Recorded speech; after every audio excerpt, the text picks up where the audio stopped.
Thanks for joining me online. Welcome to Kevin Talks Tech, my technology blog and podcast, making technology simple, easy, and fun to understand.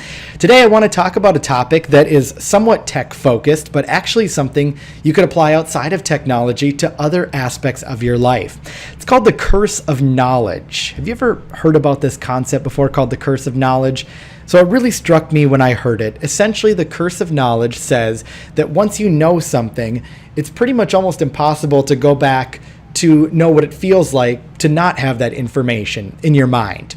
This concept was actually best illustrated by a graduate student back in 1990 at Stanford. Elizabeth Newton, she did this experiment where essentially she separated people into two different groups, the tappers and the listeners.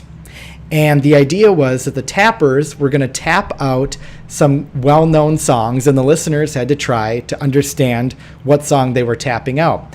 Now, the tappers thought perhaps that the success rate of this was going to be right around 50%. But surprisingly, out of 120 songs that the tappers tapped, only 3 songs were guessed, making for a success rate of about 2.5%, so very far off from that 50% rate that was predicted. So the question is, why was it so hard for those who were listening to guess the song that was being tapped? And the reason is simply because when the tappers are tapping out their songs, they have the melody in their head, they have the rhythm in their head. It all kind of makes sense. How could anybody not know what's being tapped out? But really, what the tapper is essentially just hearing are just taps that mean absolutely nothing. Except for those maybe few people that were able to guess those 3 songs. So it's really quite incredible. And I apply that kind of curse of knowledge thinking when I do Kevin Talks Tech videos, because honestly, when I first kind of got into this a little bit, my realization was that I'm going to make some of these videos, but a lot of these concepts that I'm talking about are probably pretty widely known, to be quite frank. And as time went on and I made some videos, I found that really what I had in my brain as perhaps kind of common tech knowledge wasn't quite as common as I thought. And people really did find a lot of value in some of these videos that I thought were really quite simple.